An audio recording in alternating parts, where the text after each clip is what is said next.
Welcome back to the Power of Cafe. This is the next 10 pages after the first 10 pages. So, this is a story about Martha, who is 21 years old. She's finished school, but doesn't have a job. But then she got a job working in a coffee house. Eventually, she comes to own this coffee house. She becomes the owner of the coffee house. It becomes a celebrity hotspot in some way. And then Cassandra comes along for it. Cassandra enters the pictures when the coffee shop becomes a hotspot for celebrities. Cassandra is a young entrepreneur who is flourishing on her parents' wealth. Parents who are hiding overseas due to some business illegalities. Cassandra wants a coffee shop, but Martha doesn't want to sell to her. And when that happens, out of vengeance or whatever it is, Cassandra acquires the entire area where the coffee shop is situated. So, this is a story about these two women, Martha and Cassandra, and Betty alongside other supporting characters. This is the next 10 pages after the first. Enjoy the story. Comment. Let's continue. Okay. So,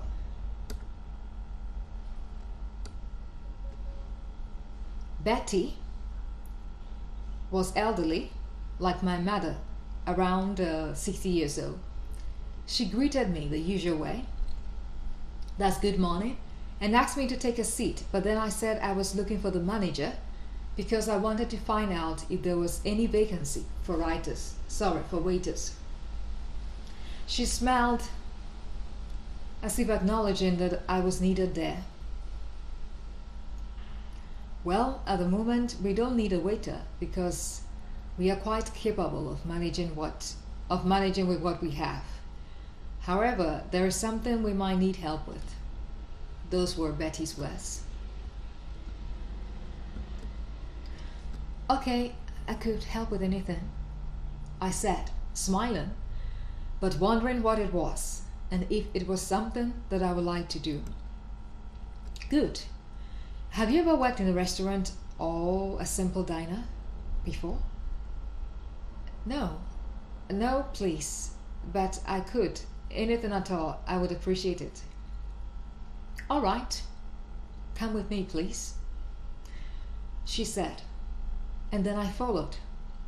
We arrived at the kitchen of the coffee house, and immediately, I knew what my new position was going to be.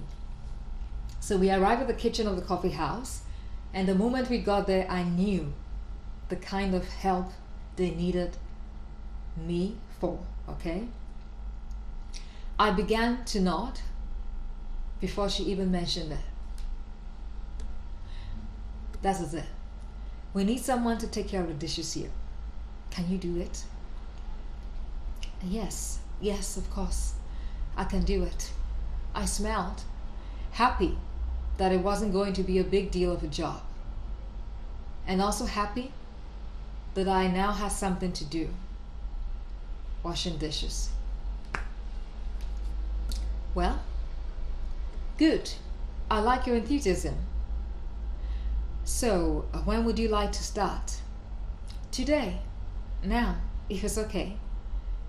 She chuckled at that response and then said, all right, there's everything you need here. Soap, water, and a napkin to wipe them dry afterward. You put them all in the basket after you're done, okay? Okay, thank you, I said, and she smiled at me, seeming touched by my openness to work. She led me to the job and said that she would be passing by later to check on me. That woman's name was Betty, and she was just like a mother to me. I did the dishes, washing up the cups and plates used in serving the coffee, and tea and pastries. I did the dishes, washing out the cups and plates, using 7 with coffee, tea and pastries. I dried them all up and touched up the kitchen too. I did a little cleaning, though it wasn't so much in need of a cleanup. At around midday, there were only a handful of customers. I had some lunch in a nearby canteen, and afterward, I met the waitresses of the coffee house. They were all older women, aged from at least 40 to 60. They were all friends too, as Betty had told me. They were actually friends with Betty. Selassie, Anne, and Belinda were old friends of hers. That's Betty's old friends from senior high school. They had been together for about 5 years, running the coffee shop that Betty set up 5 years ago. The 4 of them used to be traders at the marketplace until a fire swept through the place and left them penniless. Okay, so Selassie, Anne, and Belinda were all old friends of Betty, and they were once traders at the marketplace, but a fire swept through the market and they lost everything. But it didn't stop them from going back there. They resumed trading, and then another fire broke out, again leaving them with nothing. It was really bad for Selassie, who had got a loan after the first fire to restart her trading business. She nearly died, drinking a concoction of washing powder. Fortunately, someone found her, a neighbor, and got her to the hospital in time. After that scare, Betty met with Anne and Belinda to discuss the way forward. Okay, so after the second fire, Selassie decided to take her life, but she was saved and taken to the hospital in time. After that scare, Betty met with Anne and Belinda to discuss the way forward. Betty suggested that they start a business together, but the two weren't interested in doing any more business. Instead, they decided to return to their hometowns, and this they did, leaving Betty alone with Selassie. After spending about 2 months in the hospital, Selassie was released home. However, her husband wasn't very happy with what she did and chastised her for wanting to end her life when she had children to take care of. Moreover, the loan she had taken for reviving her trading business was still outstanding, and this is what bothered him the most. Who was going to pay that money? He had asked her after all the chastisement. Who was going to pay that money? He had asked her after all the chastisement. Not long after, he disappeared, never to be heard of again. He left her. Selassie was distraught when she shared this with Betty, who was also going through her own pain. Okay, Selassie was distraught when she shared this with Betty. Betty, who was also a victim of the market fire. At the time, she was 60 years old and had a daughter who was based overseas, working as a nurse. Beside her, there was no one to rely on, and her savings were just enough to see her through for a bit. Betty had suggested to Selassie to send her 3 children to her relatives to look after until she got back on her feet. But Selassie only shook her head many times at this proposition. It wasn't a good idea, because no one could be more concerned for their needs than her. The only one who could was her aged mother, an 80-year-old who lived in the village. So this was her situation, okay? Selassie's husband was gone. Her husband was gone. She was indebted, and she had no one to tend to. After days of pondering over possible ways to revive themselves financially, Betty decided to sell tea on the street. It was a lucrative business by all standards. People queued for tea everywhere in the city.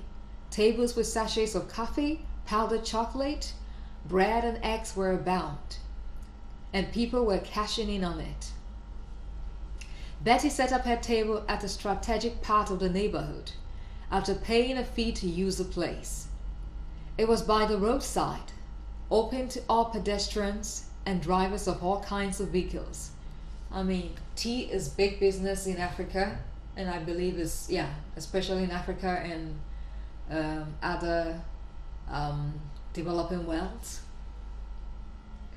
I mean, a while ago, some time ago at school, I didn't have breakfast, so I said I wanted to buy tea, and the price was a lot, okay? All the tea was going to cost about $5, tea and bread, which is a lot of money here.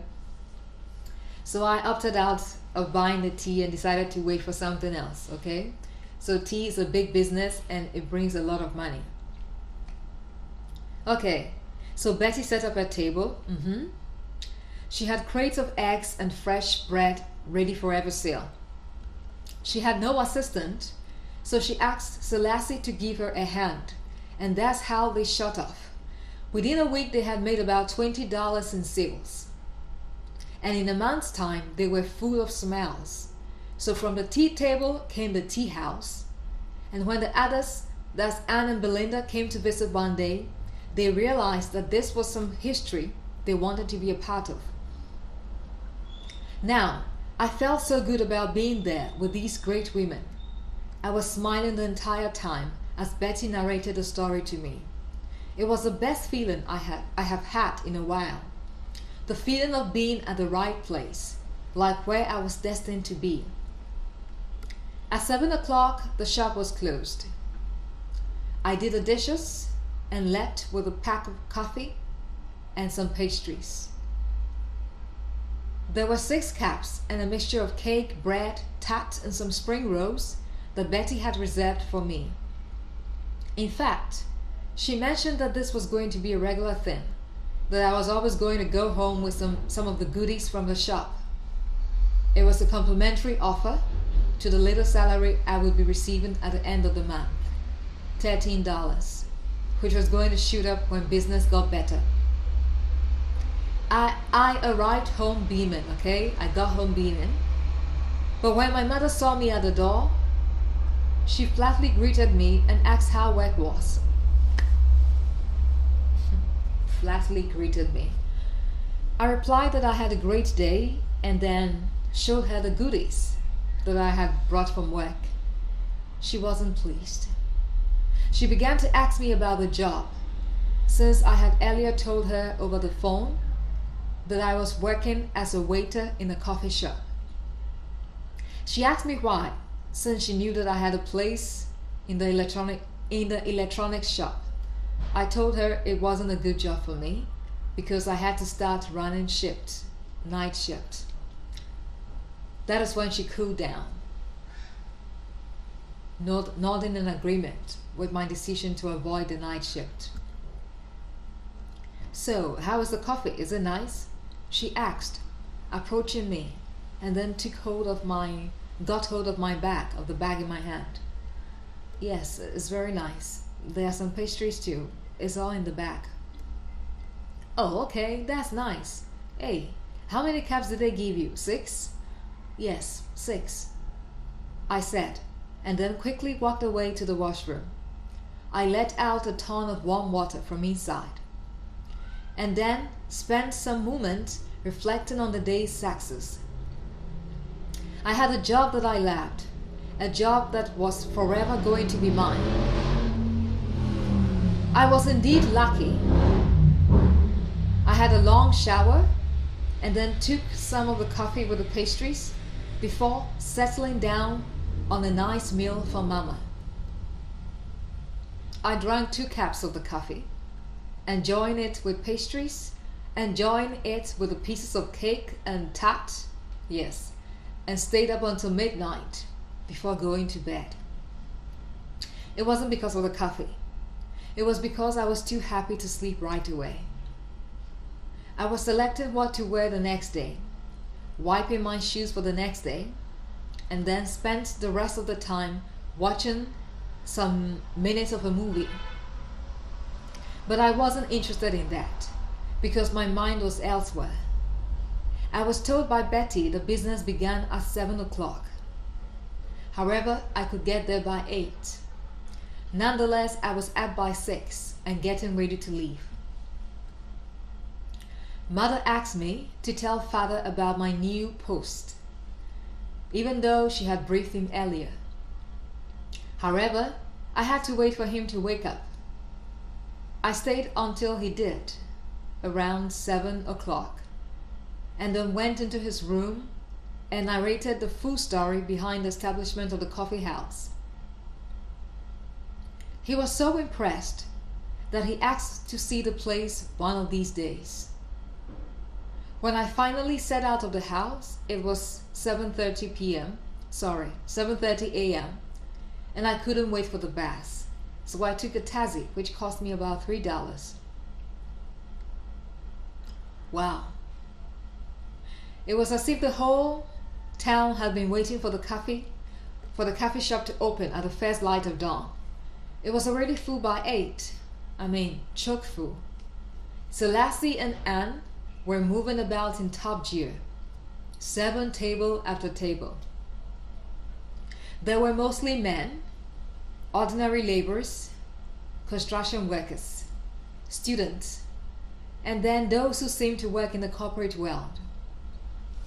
Everyone loves coffee. They were the ones in nicely pressed shirts and trousers.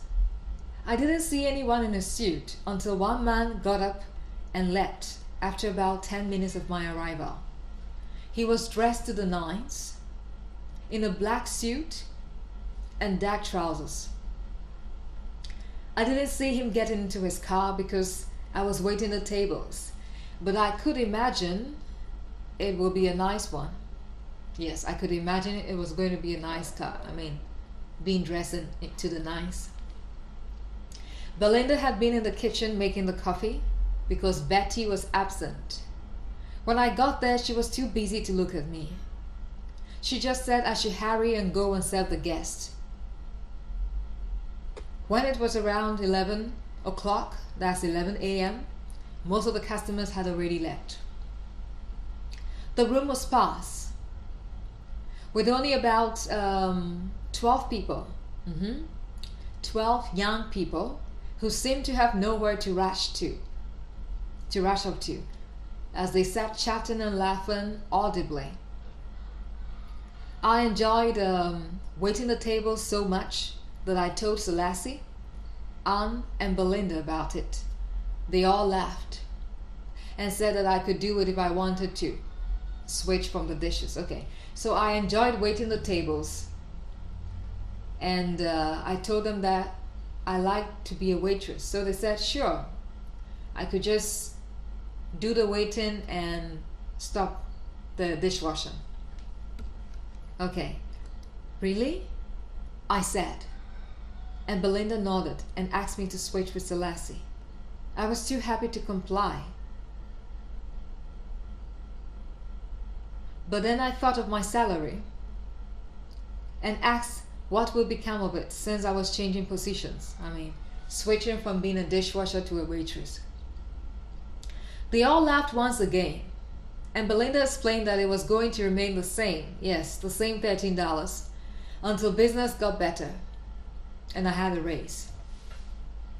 When people say business would get better, but then you see the place full, and they say it's going to get better. When it gets better, you're going to get a raise. Sometimes it's a bit confusing, but hey, I'm the one who needs a job.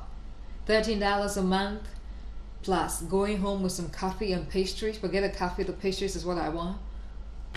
Until business gets better, huh? Okay, we're going to wait.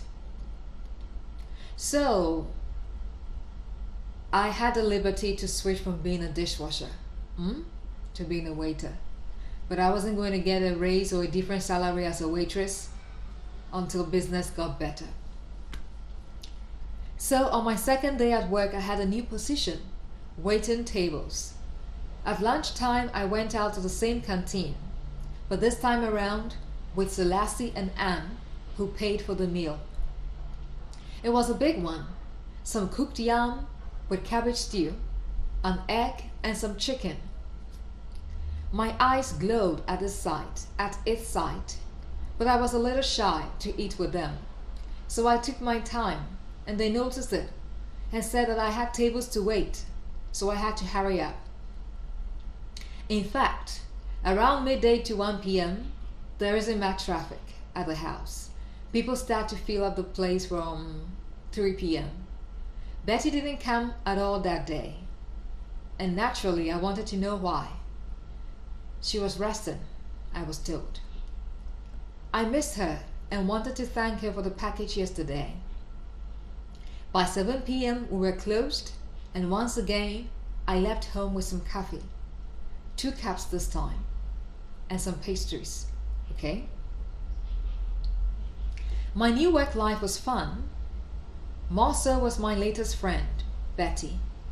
I found out where she lived, per directions from the 3. That's her friends, Anne, Selassie, and the 3rd one.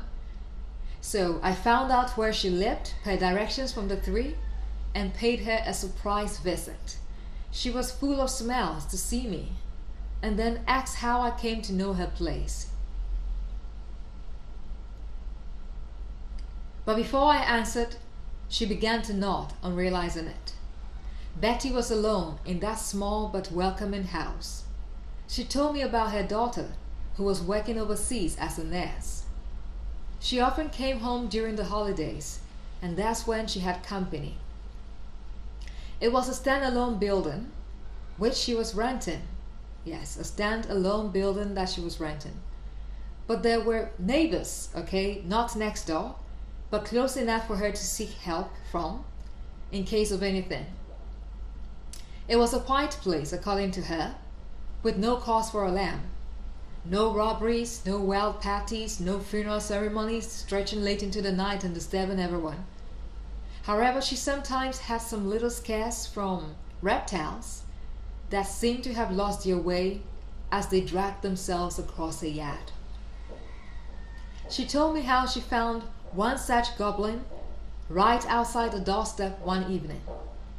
It was a thin, shiny, silver snake that lay on the steps, pondering over something. The moment she saw it and screamed. Okay? So, where she lived was a good place. There was nothing disturbing about the place. However, she sometimes had some little scares from reptiles that seemed to have lost their way as they dragged themselves across her yard. She told me how she found one such goblin right outside the doorstep one evening. It was a thin, shiny, silver snake that lay on the steps, pondering over something. The moment she saw it and screamed, it immediately rushed up towards the end of the yard. She threw some stones at it, but none was skilled enough to hit it. It disappeared, but that wasn't a good sign. Snakes had to be killed, not driven away. Else they would just go into hiding somewhere on the compound. Betty knew this, so she went into the neighborhood and got some boys to search the entire yard for it. Yet, after 2 hours of thoroughly combing the place, they found nothing. So that was some of the adventures she faced at home. Yeah, adventures. I thanked her for the coffee and pastries last time and told her about my new position as a waitress, adding that I took over from Selassie. She nodded that it was okay. Yeah, she nodded that it was okay. Now, I wanted to help her out before leaving, so I asked if there was anything that I could help with, okay? Doing some laundry, washing plates, cooking, or running an errand. She smiled and said there was nothing, but I knew that wasn't true. I mean, you can't be here alone and not need any help. So I went to the kitchen, but found the place in order It was clean. There were no dishes standing. Yeah, no dishes standing. Nothing to wash, nothing to sweep or clean away. The kitchen was spick and span. The stove was clear and the sink was shining. Even the floor felt smooth. This was a sign of a woman in charge. She met me at the entrance as I was exiting the place. Smiling. She met me at the entrance as I was exiting the place. At the entrance of the kitchen as I was leaving. Smiling, to which I responded likewise. Then out of the blue, some courage entered me and I spoke like I did to my mother. Ma, I want to help you before I go. Please, is there anything I can do? She looked at me, a bit surprised that I said it that way. Perhaps that I called her Ma. And then she opened up. Indeed, there was something I could help with. It was her laundry, which was normally done by a washing lady. But she had recently traveled out of town, and thus she had to do it herself. I was so happy when she mentioned it that I immediately hurried away towards where I believed it would be. She followed me, and then we stopped at a corner of the corridor that led to her room.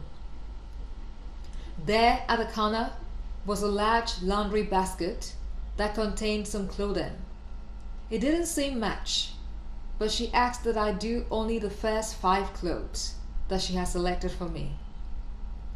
I objected, politely, saying that I couldn't leave any behind, else my comment would be unfulfilling. My comment there would be unfulfilling. I wanted to do all the laundry. I wanted to wash everything. Consequently, she let me take the entire basket. I got 3 buckets of water from the cemented water tank on the compound. 2 buckets for the first and second washing, and the third for rinsing them out. Washing twice was the norm for those who knew how to wash by hand properly. The first water was the initial baptism of the clothes, which, by the way, had to be categorized or separated into colored and non-colored. The colored clothes are normally washed after the non-colored ones. For those of you who know how to wash, the colored clothes are normally washed after. So you wash the white clothes first, the non-colored ones. You wash them first, and afterwards you wash the colored ones. You don't mix up the two. That first baptism was to rid them of the dirt in a quick way. However, they had to remain in the water for at least 30 minutes before washing. Subsequently, they are transferred into the second bucket of water, where they could remain for about 20 minutes before the final wash.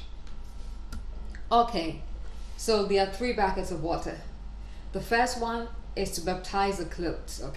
You soak them in some soapy water for the first bucket, and you wash them. After soaking them for some minutes, you wash them. That's the first washing. Then you transfer them to the second bucket and you wash it again. And then the third bucket is for rinsing. So this is the way people wash here in this part of the world, if they're washing by hand. And here we usually wash by hand because, even if you could afford a washing machine, you have to pay the bills, extra bills. So washing by hand is a common thing done in Africa. And it's usually 3 buckets. First washing, second washing, and then rinsing. Alright. So I did the washing for Betty. It took me about an hour and a bit. It took me about an hour and a bit to complete the washing. And I must confess I was a little tired. Partly because of the sun, which was still high, even at 2 p.m. Betty was at the door waiting for me to hand over some note of appreciation. Note of appreciation. But I knew she would, and I had planned on what to do after she gave me the money. I thanked her and then said I needed to drink some water, so I went into the kitchen. I got a glass of water and then looked around for her. She was absent. Good. I slipped the money under a cooking pot on the kitchen table and then hurried away. I met her on the way out of the kitchen, just about 10 steps away, but I was sure she didn't see what I did. She asked me if I was all right with just water, since there was some leftover meal in the fridge that I could eat.